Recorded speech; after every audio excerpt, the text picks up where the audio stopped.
오늘은 성령 강림 주일이기도 하고 또 요한 웨슬리 회심을 기념하는 주일이기도 합니다.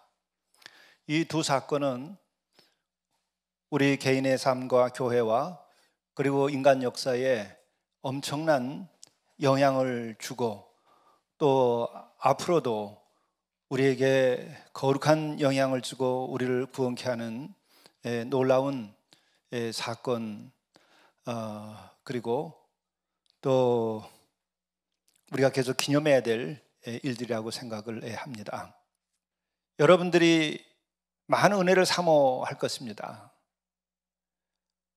그 은혜 가운데 제일 첫 번째로 받아야 될 은혜가 있다면 무엇이겠는가? 또 마지막까지 우리가 그 은혜를 지켜야 될 것이 있다고 한다면 그것은 무엇일까? 그것은 다름이 아니라 회개의 은혜입니다. 회개에 이르지 아니하고서는 결코 죄 사함을 위하여 내가 주님께 나아가고 예수 그리스도의 보혈로 내 죄를 씻어야 한다고 하는 것에 대한 인식을 가질 수가 없습니다. 또한 그 회개에 이르기 전까지는 우리는 그리스도의 보혈을 필요로 하지 않습니다.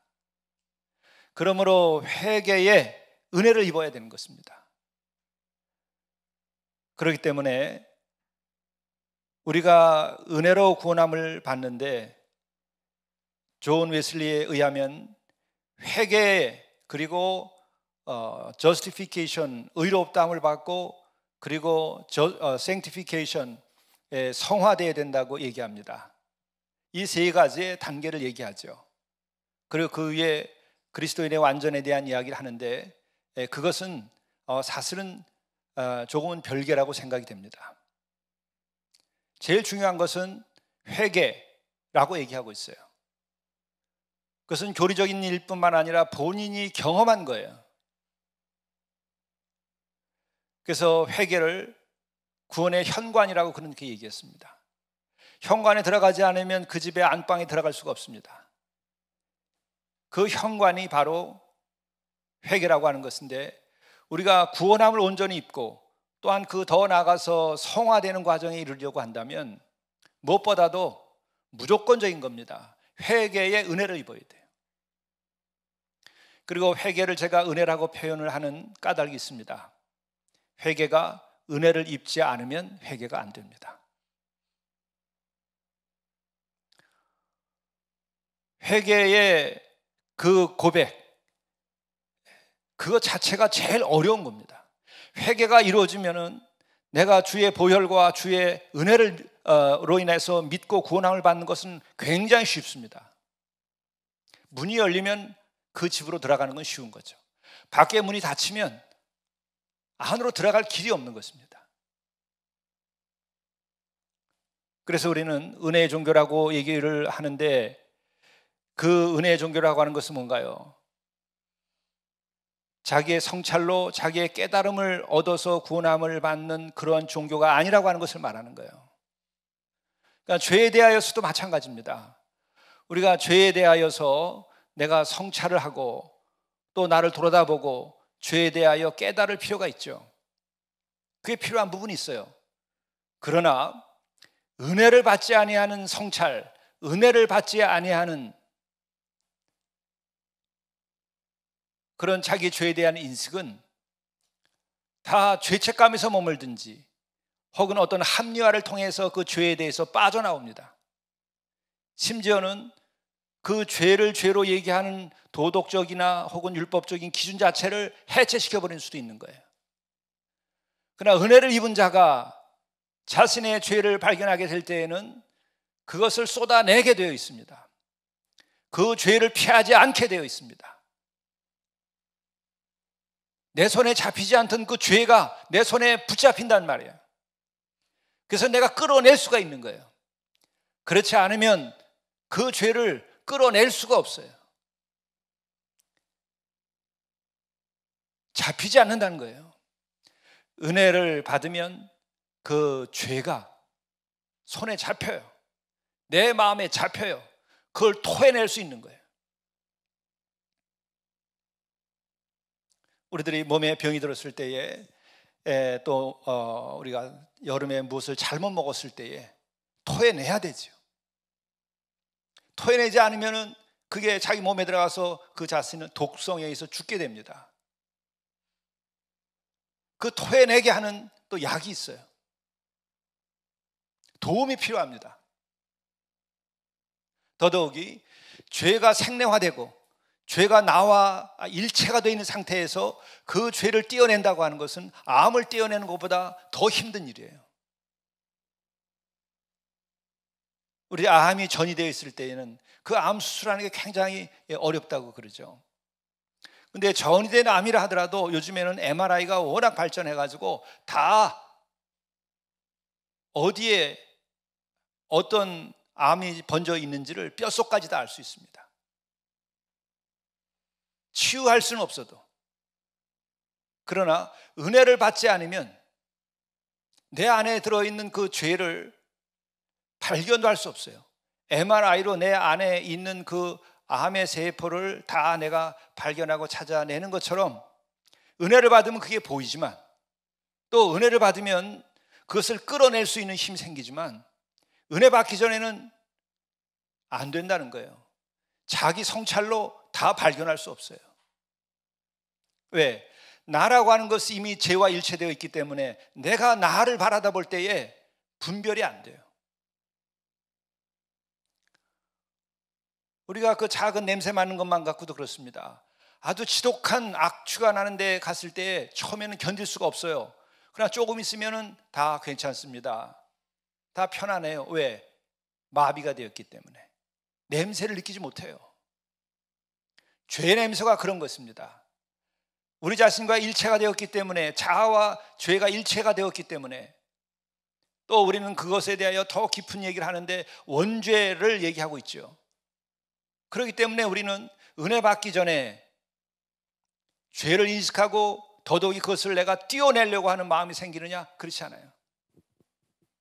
그리고 우리는 자기 성찰이나 죄, 자기에 대한 그 깨달음을 관련해서 얻을 때에 다 발견할 수가 없어요.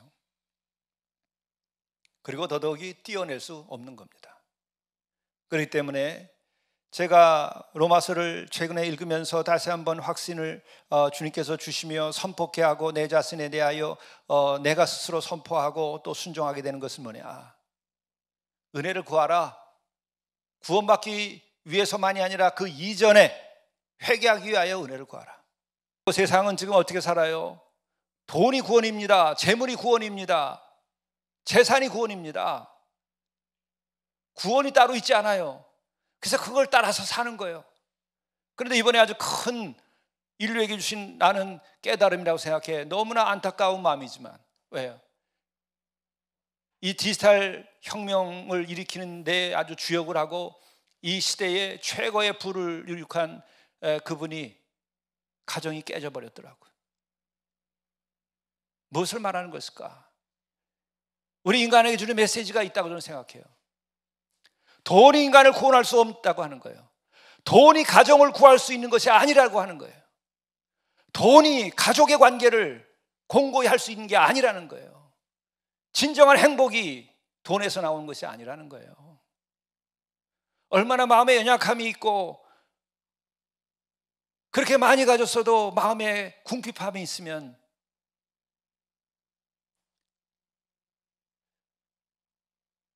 그 가정을 지킬 수 없고 자기의 마음과 자기 인생의 길을 지키지 못하고 마는 거잖아요.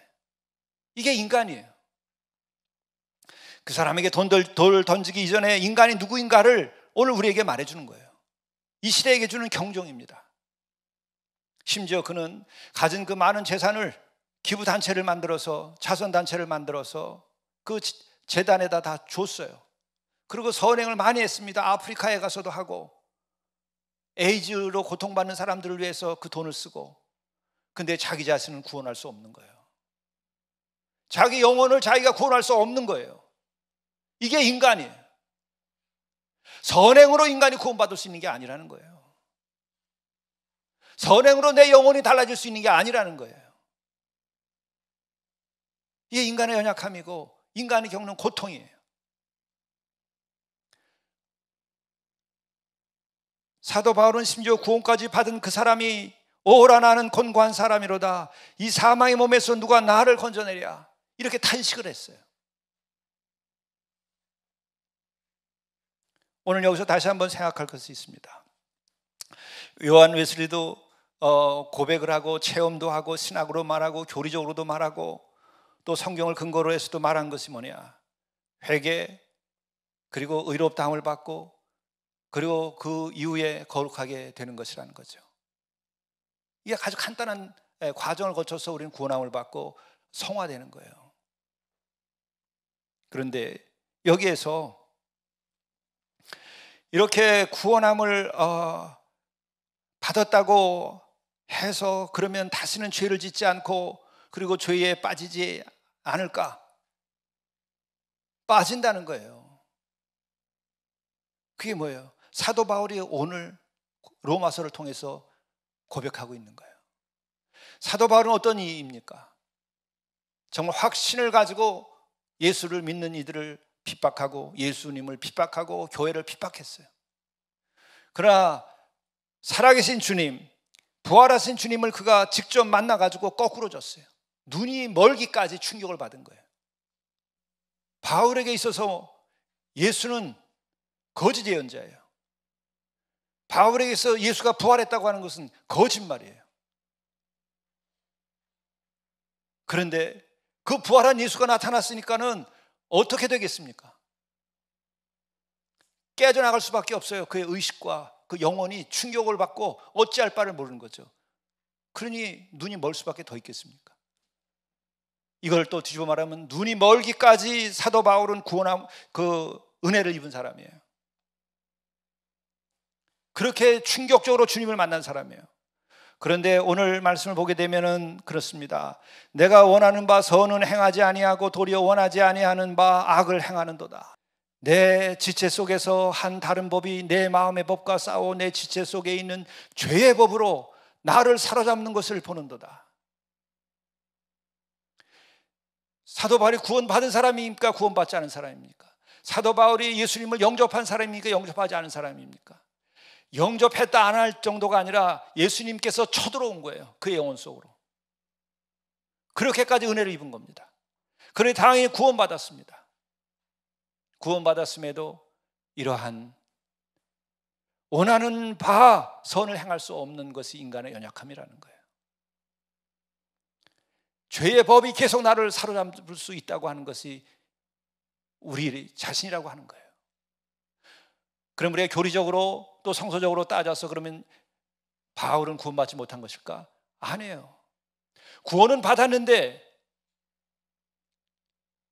이런 원하는 바 선을 행할 수 없는 그런 상태에 있을 수 있다는 거예요. 구원은 받았는데 죄의 법이 자꾸 나를 덮칠 수 있다고 하는 거예요. 그러면 우리가 받은 구원은 어떻게 될까? 그 구원은 하나님께서 예수 그리스도를 믿는 믿음으로 은혜로 받았기 때문에 그것은 변함이 없어요. 왜? 나에 의해서 구원받은 것이 아니라 예수 그리스도를 통하여 그를 믿는 믿음으로 그 하나님의 은혜로 구원받았기 때문에 내가 죄 가운데 있고 내가 죄의 법이 나를 흔들어 대도 구원받는 것은 받은 것은 여전히 유효한 거예요. 왜? 그것은 하나님의 주권 아래 있는 거기 때문에 그래요. 하나님의 은혜 아래 있기 때문에 그런 거예요. 하나님 확실하게 예수 그리스도를 믿는 믿음 그것을 보고 구원해 주었기 때문에 그것을 흔들림이 없어요. 나를 근거로 해서 나로 인하여 구원받았다고 한다면 믿음은 헛것이 될 겁니다. 구원은 헛것이 될 겁니다. 구원은 되물릴 수밖에 없어요. 그러나 하나님께서 그리스도를 통하여 은혜로 선물로서 우리를 구원을 해 주셨기 때문에 하나님의 절대 주권 아래서 우리는 구원받은 거예요. 그러나 우리는 계속해서 여전히 선을 행치 못하는 그리고 죄의 법이 나를 삼키는 그런 과정이 있다는 거예요. 이것을 우리가 인지하고 이것을 어떻게 벗어날 것이냐 하는 게 중요한 거죠. 여기서 여전히 중요한 것은 그겁니다. 바울과 같은 용기가 필요해요. 오늘 이 로마서 7장 이하에 이 나오는 8장까지의 이 말씀은 정말 위대한 말씀입니다. 그런데 사도, 그 거룩한 존재로 구원함을 받은 그런 이가 오라 나는 공고한 사람이로다 이 사망의 몸에서 누가 나를 건져내랴, 이런 고백을 하고 있는 거예요. 이것이 왜 위대하냐? 이것을 그가 감췄다고 한다면 회칠한 무덤이 되는 거예요. 율법주의자가 되는 거예요, 다시. 그러나 복음주의자들, 주를 믿는 믿음으로 은혜로 인하여 구원받은 우리들은 우리들의 연약함을 내놓을 수 있는 거예요. 왜? 내가 완전하고 내가 거룩하기 때문에 구원받은 것이 아니라 내가 죄인이기 때문에, 그러나 그 죄를 내가 진정으로 고백하고 이것을 예수 그리스도께서 대속적 죽음을 통해서 죄의 사함을 주셨고, 이 모든 것은 하나님의 은혜로 인하여 이 모든 것이 다 이루어지며 죄의 사함을 받고 구원함을 받았다고 하는 그것을 분명하게 다시 선포하게 되는 거예요. 나의 완전함으로 인하여 구원함을 받는 것이 아니다. 은혜로 구원받는 것이다. 그리스도의 대속적 죽음으로 인하여 내 죄가 씻겨진 것이다. 그럴 때 그 얘기하는 거죠. 그러면 계속 죄를 져도 괜찮으냐? 그건 아니라는 거죠. 그럼 어떻게 해야 되느냐? 계속 우리는 은혜의 빛 아래서 내 자신을 돌이켜보면서 원하는 바 선을 행하지 아니하고 도리어 원하지 아니하는 악을 행하는 내 자신을 보면서 내가 죽게 나가야 되는 거예요. 성령의 은혜 아래 내 자신을 내어놓아야 되는 거예요. 죄의 법이 나를 사로잡는 것을 솔직히 고백해야 하는 거예요. 그렇기 때문에 율법주의자들과 다르게 복음으로 인하여 예수를 믿는 믿음으로 은혜로 구원받은 우리들은 성도의 교제를 나눌 때에 내 죄를 내놓는 거예요. 나의 연약함을 내놓는 거예요. 두려움 없이 내놓는 거예요. 우리는 함께 그래서 그것을 가지고 기도하는 거예요. 그래서 성도의 교제 코이노니아 가운데에서 죄에 관하여 함께 이것을 고백하고 서로를 위하여 진정 기도하며 죄로부터 자유케 되도록 하기 위하여 교제하는 것이 없으면 그것은 가짜라는 거예요. 진짜 코이노니아가 아닌 거예요. 일전에 우리가 한번 책을 나를 따르라를 성도의 공동생활을 우리가 보네포 책을 읽으면서 함께 나눴던 부분에서도 뒷부분 결론적인 부분에서 그 얘기를 하죠. 죄를 지은 한 성도로서 고립된 섬으로 존재하지 않도록 해야 된다는 거예요. 그럼 어떻게 되느냐? 나의 죄를 성도의 교제 가운데에서 내놓고 그것을 위하여 서로 기도하라는 거예요. 그것이 성도의 교제라는 거예요. 그걸 빼놓은 거룩한 얘기를 하는 거 가지고서는 그거는 성도의 교제가 아니에요. 또 내가 얼마나 거룩하고 내가 얼마나 선행을 했는가 그 얘기하는 거, 그거는 역겨운 거예요. 왜? 옛사람으로 돌아갔기 때문에 그 소리 하는 거예요. 교만으로 돌아갔기 때문에 그런 거예요. 불순종한 상태로 돌아갔기 때문에 그런 거예요. 새 사람이라고 한다면 내가 죄에 대한 고백이 아니면 내가 받은 은혜를 말하게 되어 있는 거예요. 내가 죄인이었었지만, 내가 죄를 지었지만은 주의 은혜로 내가 죄 사함 받고 자유케 되었다. 그걸 얘기하는 거예요. 죄든지 죄 사함 받은 은혜를 얘기하든지 둘 중에 하나가 있어야 성도의 교제가 되는 거예요. 우리가 교회 공동체, 그리고 또 수도적인 공동체 어디든지 진정한 코이노니아는 그것을 얘기할 수 있어야 되는 거예요. 사도 바울이 자기의 고백을 하면서 아주 중요한 얘기를 해요. 어떻게 하면 내가 은혜를 받고 은혜 가운데서 회개를 하고 그리고 새로워질 수 있겠는가?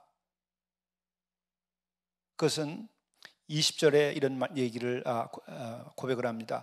만일 내가 원하지 아니하는 그것을 하면 이를 행하는 자는 내가 아니요 내 속에 거하는 죄니라, 이렇게 얘기해요. 구원받은 사람들에게 마음속에서는 어떤 것이 생기냐면요, 죄와 내가 분리가 돼요. 회개하고 구원받기 전에는 나 자신과 죄가 분리가 안 돼요. 한 덩어리로 되어 있는 거예요. 그게 다 섞여 있어서 분리가 안 돼요. 그러나 죄 사함 받은 이들, 그러니까 그전에는 내가 죄를 인식하고 은혜로 회개하는 거죠. 그 과정을 거치고 나면 나에게 들어온 죄가 나 자신의 자아에서 분리가 돼요. 그래서 내 속에 거하는 죄가 또 하나 있구나, 이런 걸 알게 돼요. 그리고 이와 같은 경험 속에서 우리가 해야 될 것은 뭐냐면은, 구원받기 위하여, 죄로부터 자유하기 위하여 할 것은 바로 그예요. 죄와 나를 분리시켜라, 이거예요.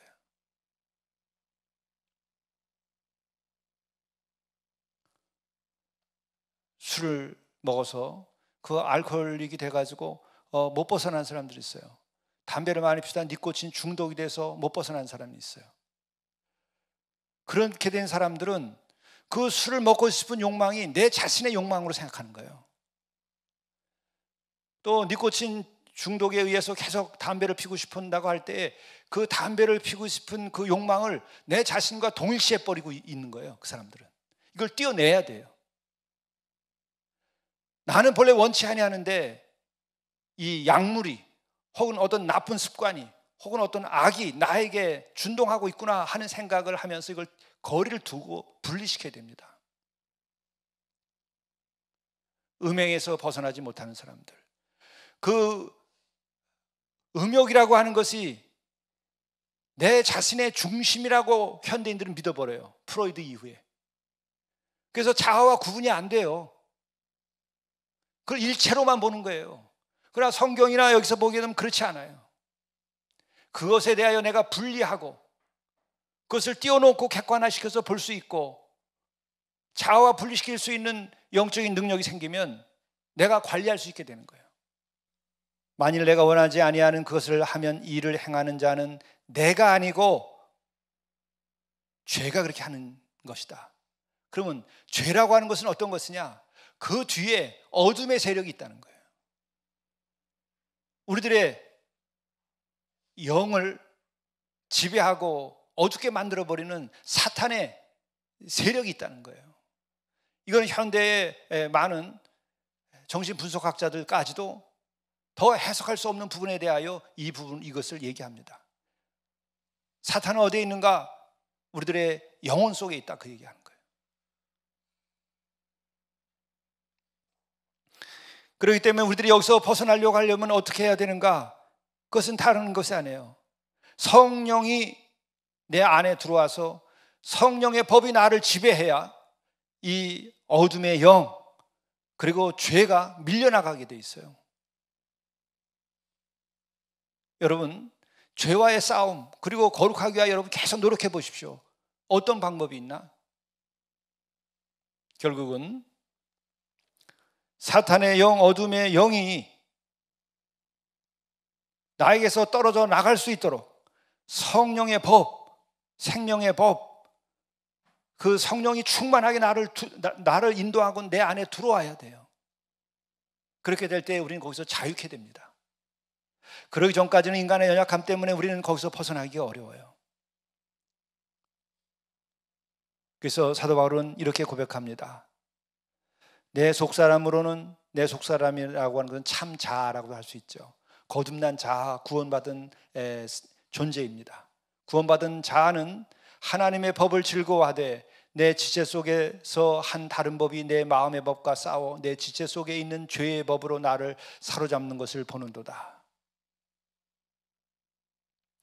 오라 나는 곤고한 사람이로다. 이 사망의 몸에서 누가 나를 건져내랴.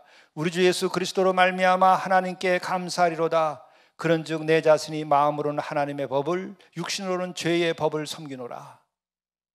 근데 참 오늘 이 이야기에서 묘한 뉘앙스가 있죠.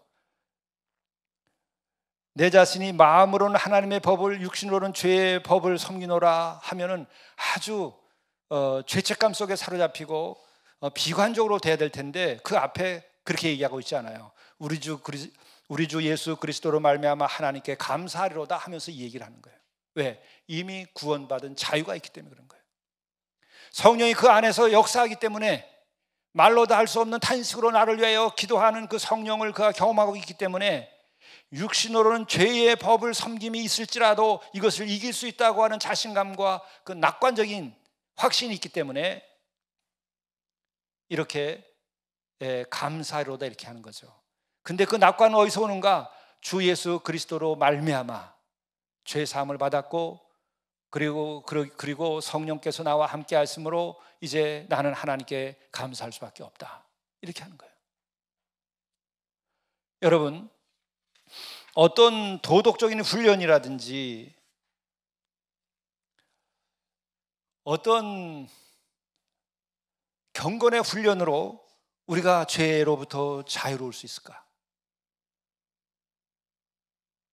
그것의 대표적인 인간적인 노력을 하는 것이 다른 자력 구원을 얘기하는 불교와 같은 곳에서 그렇죠.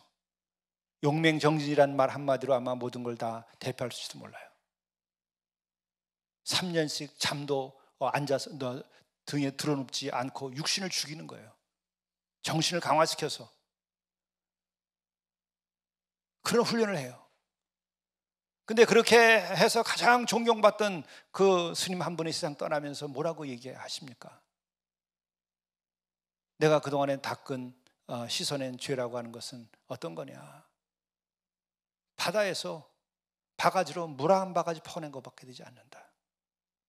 겸손의 표현일 수도 있는 것으로 우리가 이해할 수도 있겠지만 그 속엔 진실이 있는 거예요. 인간 속에 있는 이 사망의 법과 죄의 법과 이 탐욕과 이것은 끝이 없다는 거예요. 그래서 우리는 원죄를 얘기하는 거예요. 그것은 어떻게 끊어질 수 있느냐? 나의 노력과 나의 경건의 힘으로 될 수 있는 것이 아니라 성령께서 내 안에 임하여야 되고 성령의 법이 나를 지배해야 되는 거죠. 그러므로 자신을 의지하지 마세요. 올바른 자아를 세워야 돼요. 은혜의 비달에서 구원받은, 죄 사함받고 그래서 하나님께로부터 의롭다함을 받은, 그래서 성화의 과정을 가는 그런 내 자신을, 자아를 키워나가야 되는 거예요. 우리들의 영의 힘으로는 연약해요. 우리들의 영으로는 내 죄를 인식하고 그것을 주께 내어놓는 일을 하면 되는 거예요. 내 영이 하는 일은 바로 나의 연약함을 알고 나의 죄를 알고 나를 위하여 대속적 죽음을 죽으신 그 그리스도의 사랑, 그 보혈, 그 십자가의 그 무한한 하나님의 은혜를 내가 보는 것으로 그리고 믿는 것으로 족한 거예요. 그것만으로도 굉장한 겁니다. 그런데 우리 자신들이 나 자신을 의지하는 순간부터 우리는 금세 교만함으로 빠지고 옛사람으로 돌아가고 우리는 죄에 먹혀버리고 말아요. 그래서 우리는 내 자신을 비우고 성령이 내 안에 들어오게 해야 돼요. 그리고 또한 우리가 구원의 확신을 가져야 돼요. 내 자신이 이렇게 죄에 시달리고 음욕에 시달리고 물질적인 욕망에 시달리고 세속적인 명예욕이나 이와 같은 것에 내가 시달리고 또 불평과 불만이 내가 많이 있을지라도 그러나 예수 그리스도를 내가 확실하게 믿었다고 한다면 내 죄를 시인하고 그리스도께서 나를 위하여 피 흘려 돌아가신 그 은혜를 내가 그 믿고 따른다고 한다면 나는 구원받았다고 하는 것에 대한 확신이 있어야 돼요. 그것도 물론 성령의 도우심이 필요해요. 그 확신을 가지고 내 마음속에 죄책감이라든지 연약해지는 마음을 극복해야 돼요. 그것이 바로 로마서 8장 1절에 나오는 말씀입니다.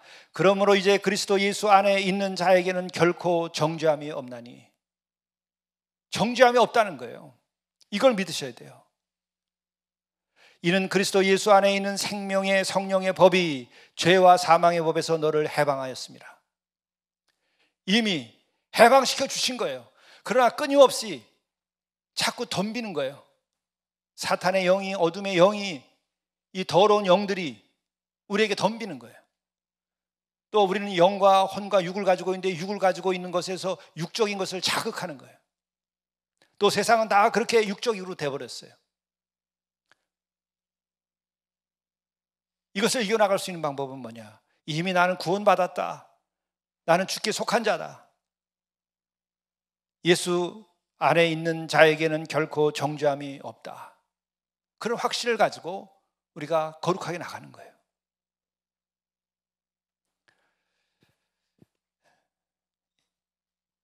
율법이 육신으로 말미암아 연약하여 할 수 없는 그것을 하나님은 하시나니 곧 죄로 말미암아 자기 아들을 죄 있는 육신의 모양으로 보내어 육신의 죄를 정하사, 육신의 죄를 다 씻어 주었다는 거예요. 육신을 따르지 않고 그의 영을 따라 행하는 우리에게 율법의 요구가 이루어지게 하려 하심이니라.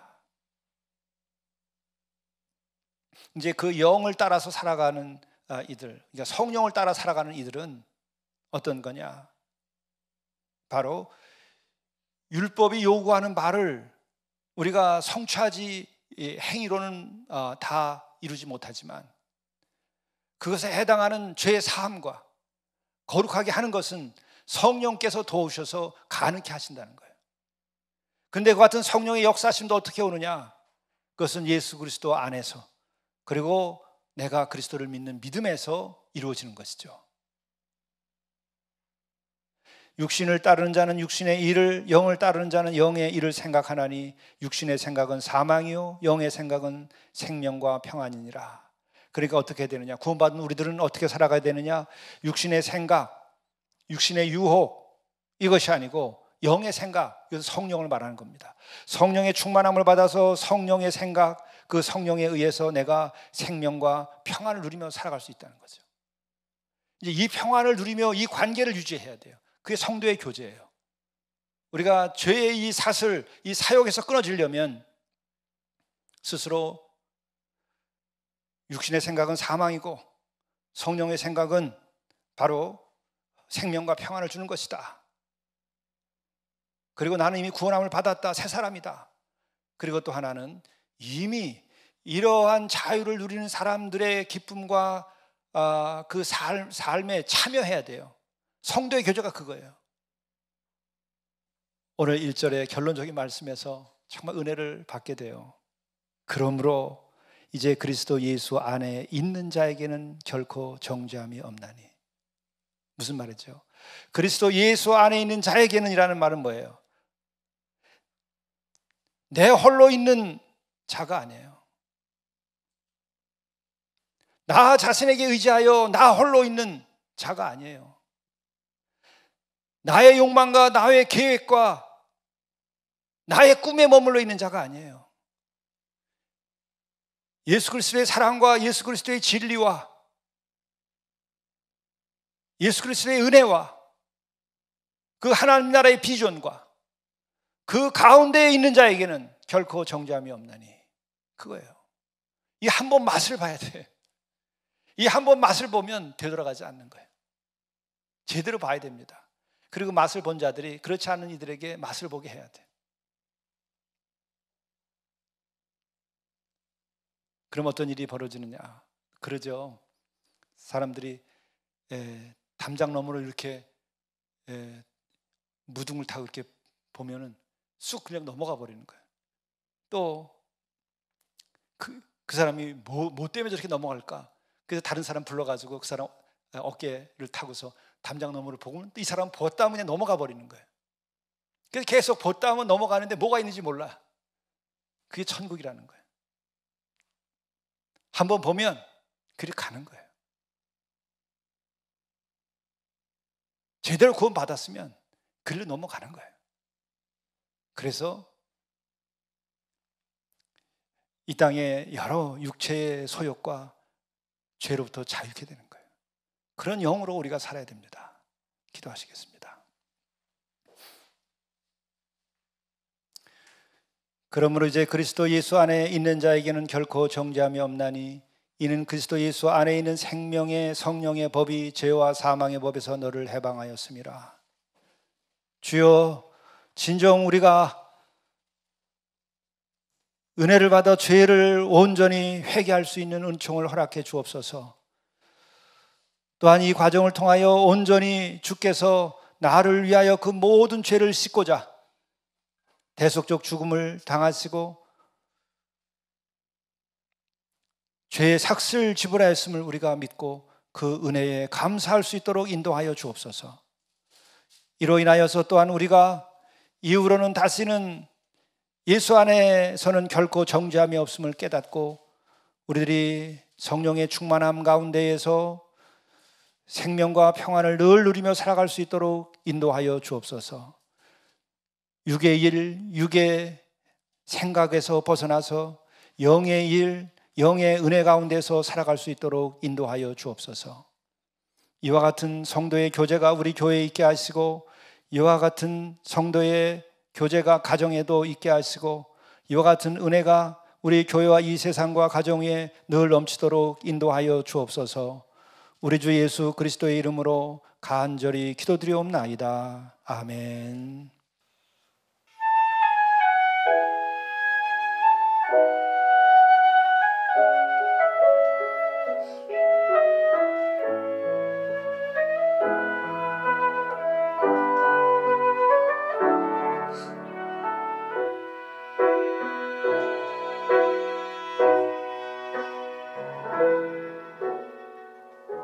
사슴이 쉬는 무를 찾기에 갈급함같이 내 영혼이 주님을 찾기에 갈급하나이다. 내 영혼이 살아계신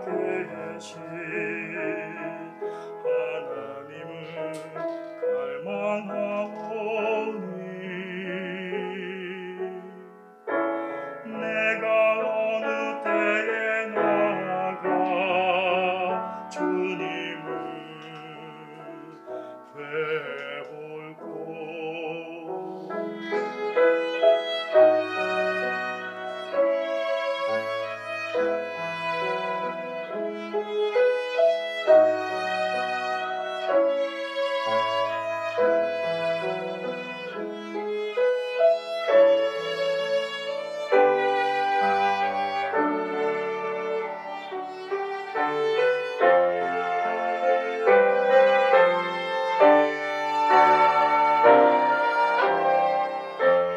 나를 비방하는 무리들이 나를 상하게 하고 나의 영혼 낭망하여 눈물 흘릴 때에 낮에는 인자감을 베푸시고 밤엔 찬송이 나에게 있어 나의 생명 되신 하나님께 내가 기도하리니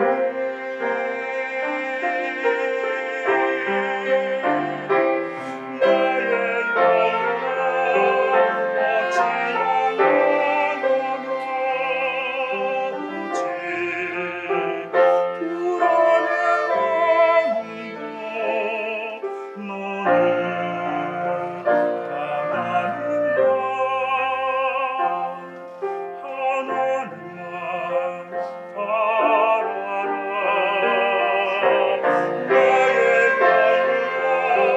어찌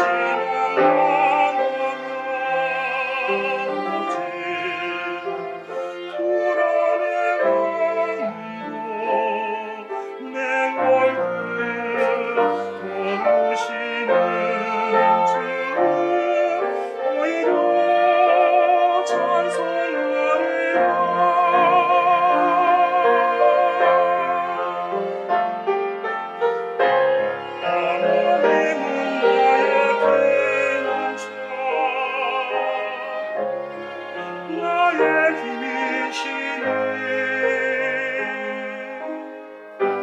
내가